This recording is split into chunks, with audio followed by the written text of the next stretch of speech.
Today we have a 1947 International, and well, this old girl's been sitting for at least 50 years, I'd say. And well, she does have tinted windows, which is kind of a fancy option. I think that's tree sap, or, well, there's a bunch of bugs on it from bringing her home, but I think that's tree sap on there. She was a good old 1-ton flatbed. The tires on the back of it look brand new. They got pretty good tread, so it was supposed to be running when parked. But with it having brand new looking tires on it, I'm kind of suspicious. You normally wouldn't park some with brand new tires. And the interior, somebody done swapped seats out of something. Got these fancy buttons on it. The transmission does shift. It's not stuck in gear. Does look like we're sitting at 53,000 miles. Oh, the key's in the ignition. That's fancy. It's a GM key, though. Somebody changed the old ignition out on her. Underneath the hood, we have a good old inline 6 that's locked up solid. We do have the Dirt Dauber Performance package. A lot of times that keeps moisture out of the carburetor, if you're lucky. But they've kind of, dirt daubed everywhere on this thing. All the plugs are in it. We're missing the spark plug wires. The starter's there, so, I mean, we should be able to get her running. Let's see about the good old oil in her. Well, we might not be able to grab a set of pliers to hopefully be able to wiggle this bad boy off of here. There we go.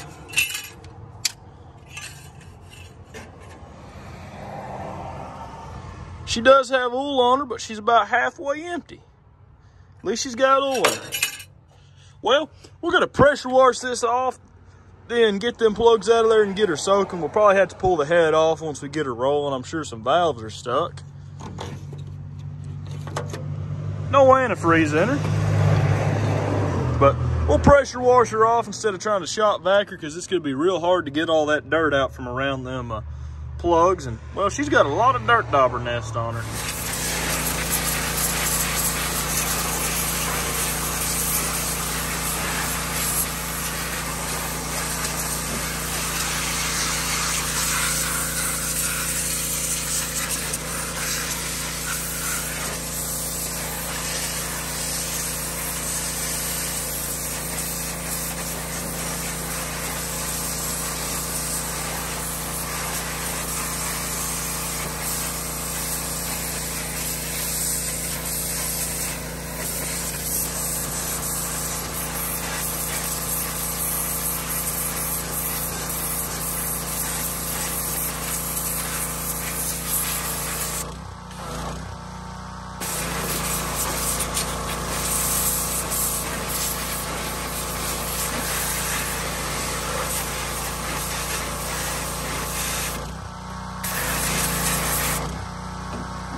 Plug's pretty hot, so let's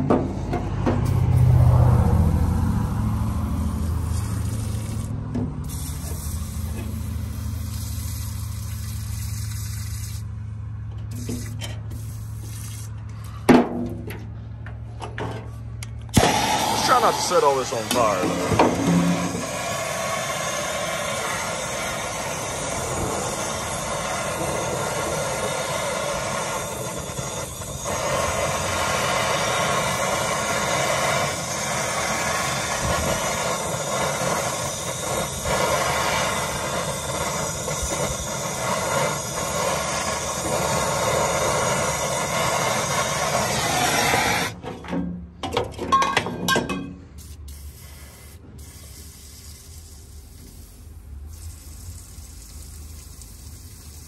Well, we got 3 of them done. I'll go ahead, get the other 3 done, and get back with you guys. For about a day. Oh, that one's loose. I already pulled one of them out to see what they look like on the ends. And, well, there wasn't no rust on it, so that's a good sign. Let's see what this one looks like. I think the trick is to heat them with the torch, get them hot, and then spray them with the PB Blaster. especially in these because they like to break off in there. There are 45 plugs. There's a lot of carbon buildup, but there's no real rust on it, which is always a good sign.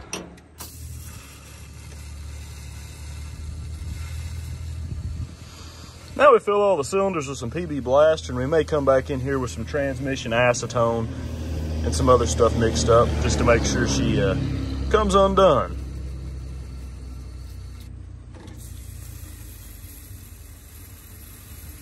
That one ain't spraying too good down in there. We use about a can of this on each engine, counting the spark plugs and filling the cylinders up with it. It seems if you use a can, most of the time they come unstuck. We now have about a whole can of PB Blaster down in here, so we'll let her set for a day or two. I'm not sure if this is a crack in the head or not. It kind of looks like it. So she might have frozen busted because it does look like there was water in there, or maybe that's just a casting flaw. Because there's also one along the bolts here and goes down into the plug holes. So I'm not sure. And it is kind of raised up, so that's probably where she had water left in her, and she might be cracked. Because you can see someone changed out a freeze plug here to the rubber type. So they might have let her get too cold, and maybe she don't leak there, though. I let the old truck set for about 2 days or so. And this is a 49. I said it was a 47 or 48, but it's a 1949. We got our universal key here, and we're going to see if we can get the starter to do something. We got a battery on there. Well, we might not be able to.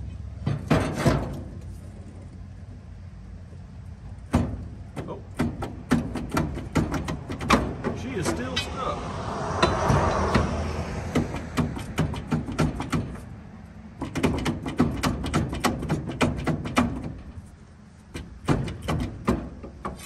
She seems to be stuck pretty good. The starter kind of gave up on us. We're going to pull the little starter button off here and see if maybe that's the problem. If not, we'll pull the starter out of there. But we need to change the battery cable anyway, because I think that's part of our problem, not getting enough juice to it, so we're not getting enough torque on the old starter to break this thing loose.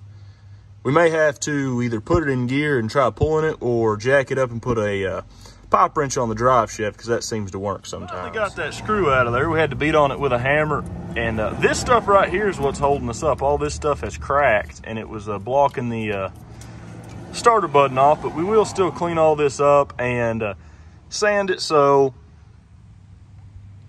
that we don't have to do this again. We couldn't get the screw out on this side, so we bent it over, and we'll change the battery cable and bend this back, and we should be able to get this old girl whirling. I came to the conclusion that the button on the top of the starter is bad. I put another one on there. This is a 1-gauge battery cable, and we're going to try and see if we can just arc this. Woo! Let's try not to do that. We're going to see if we can arc this off of that and get her to bump. Oh, there we go. Look at that. Oh, man. And see, normally you get covered in acetone and transmission fluid.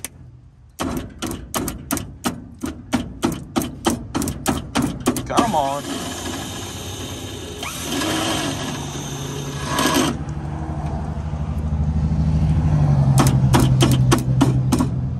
Man alive. Let's put this over that so we don't take a bath in this stuff. You can see the crank's just barely trying.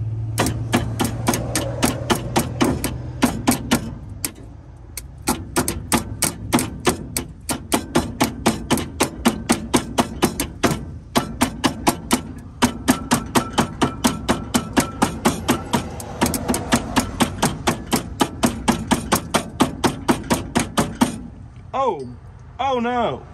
Oh no, that's just it leaking. We're good. Oh, crap. She's free. Watch out, guys.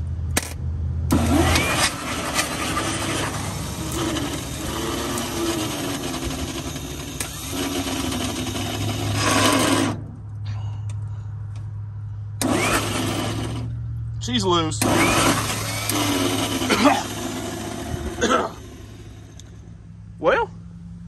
Well, we got a little bit of the motor loose, and we've made an absolute mess everywhere.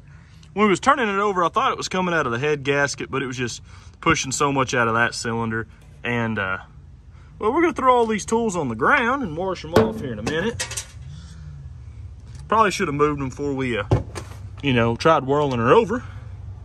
Seems that she's got to whirl over. We're going to check, see if we have compression in these, and we don't use no fancy gauge. You just throw your finger over one of the cylinders, and if it has pressure, you got compression. Oh, you got compression. You got compression. Compression.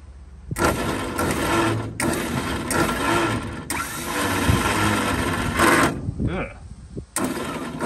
Compression. Compression. Compression. Well, today is our lucky day because we don't have to pull the head off this old girl. Because 96.9% of the time we break at least one head bolt, and sometimes we break 6 of them. Next thing to do, we gotta clean that carburetor out so we don't suck none of that trash in there, and throw a set of plugs in the old girl, clean the points up, change the oil, and well, we should have us a running, driving truck here in a minute. We got the drain plug loose. We had to heat it with a torch and beat on the old bolt with a hammer, well, the wrench. Well, that thing's about 295 degrees.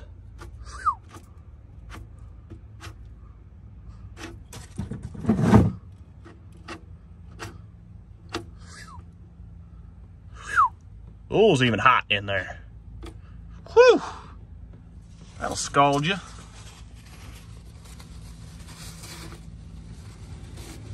Oh man, oh no. Ooh, that's hot. Whew. Why are you making such a mess? Lord of mercy.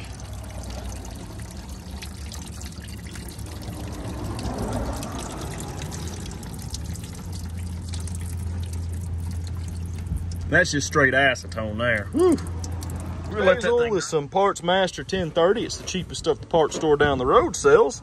And well, we're just gonna dump her on in there and hope for the best. Well, we got us a set of brand new, looks like AC Delco plugs here, and we'll throw these bad boys in here. And well, we'll have to do some cleaning on the old points and throw a cool on this old girl. And we ought to be able to drive her to town. Well, we ain't gonna drive her far because she ain't got brakes and she ain't got tires on her, but we'll at least be able to drive her around a little bit.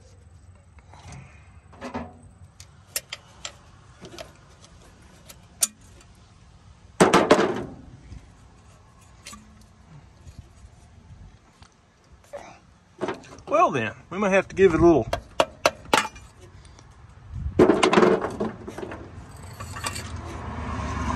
honestly, the bottom of that is awfully clean. Let's see. Everything seems to be in place. Looks pretty good. Points are a little corroded, as you can see. We're going to go ahead and hit them with some sandpaper and get them all cleaned up. And we got the cool on there. And looks like we got pretty good spark down there at the points. So we'll throw the distributor cap back on, figure out the firing order, and we'll have her running. We got our set of plug wires on there. They're slightly used, but they'll work for what we need them to do. We got some gas. We'll give her a little bit of that and see what we get. And we got some starting fluid just in case you don't want to start off the gas. Woo. Oh, that was quick.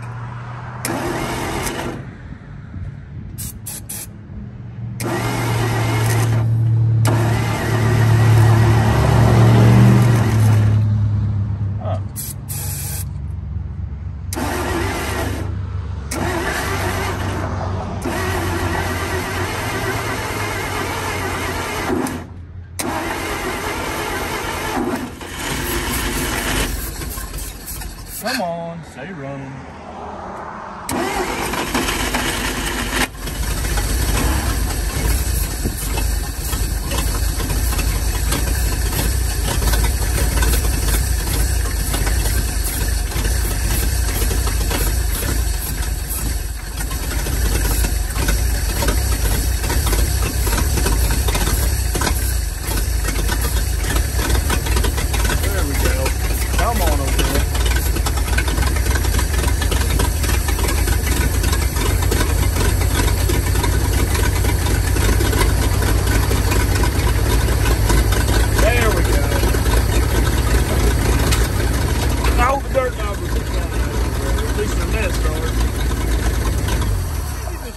100 times the charge.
It seems first gear we didn't have enough ugga-duggas in first gear, so we dumped her down into second once we had her revved up, and dumped that clutch once we got it working. And well, we kind of peeled out of there. It worked for us. So now we're gonna go take it for a spin. We're gonna take it somewhere else so we got more room to drive her around. It seems it was the coils. That's a 6-volt coil on there now, and running 12. We put an MSD, that one didn't work. I put another one on there, that one didn't work. Worked for a minute. We put another one on there, and so far this one right here works. And it says resistor required, which we should probably have on there, but at least she's working for a bit.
So we got her running, we got her driving. She does pretty good.